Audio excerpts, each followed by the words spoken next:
Welcome. We haven't even turned the page on the controversy over contraceptives, health care, and religious freedom when another thorny one comes into play involving personal conscience and public health. A flurry of stories over the past few days caught my eye, just after I had watched a movie that inspires more than passing interest in their subject. Does she have a history of seizures? No. Allergies? Steven Soderbergh's recent film, Contagion, is the most plausible experience of a global pandemic plague you're likely to see until the real thing strikes. Stark, beautiful in its own terrifying way, and all too believable, the story tracks the swift progress of a deadly airborne virus from Hong Kong to Minneapolis, Tokyo to London, from a handful of peanuts to a credit card to the cough of strangers on a subway. Rarely does a film issue such an inescapable invitation to think it could happen. That could be us. What would I do? Perhaps because the movie had invaded my head, for several days I kept coming across stories in the news about contagious disease and the conflict between religious beliefs and immunization. Nothing new here about the basics. All 50 states require some specific vaccinations for kids, yet all of them grant exemptions for medical reasons, say for a child with cancer. Almost all of them grant religious exemptions, and 20 states allow exemptions for personal, moral, or other beliefs. Some parents still fear a link between vaccinations and autism, a possibility science has largely debunked. Some parents just want to be in charge of what's put into their children's bodies. And some parents just don't trust science, period. So you can see there are many loopholes. But now, 7 states are considering legislation to make it even easier for mothers and fathers to spare their children from vaccinations, especially on religious grounds.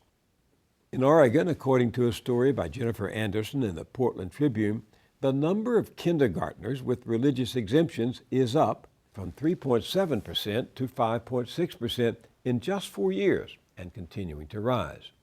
This has public health officials clicking their calculators and keeping their eye on what's called herd immunity.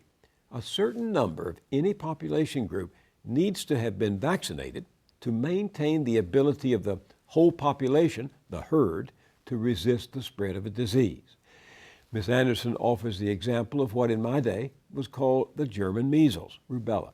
All it takes are 5 unvaccinated kids in a class of 25 for the herd immunity to break down, creating an opportunity for the disease to spread to younger siblings and to other medically vulnerable people who can't be vaccinated.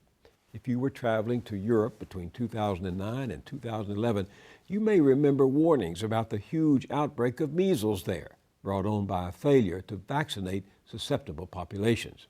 Here in the U.S., several recent outbreaks of measles have been traced to pockets of unvaccinated children in states that allow personal belief exemptions. The Reuters news service reports 13 confirmed cases of measles in central Indiana. 2 of them were people who showed up for the Super Bowl in Indianapolis. Patriots and Giants fans back east have been alerted. So far, no news is good news. But this is serious business, made more so by complacency. My generation remembers when measles killed as many as 500 people a year before we started vaccinating against them in 1963. My wife and I both lost grandparents in the great flu pandemic of 1918 that killed as many as 40 million people globally. Our generation was also stalked by smallpox, polio, and whooping cough before there were vaccinations. In a country where few remember those diseases, it's easy to think, what's to worry?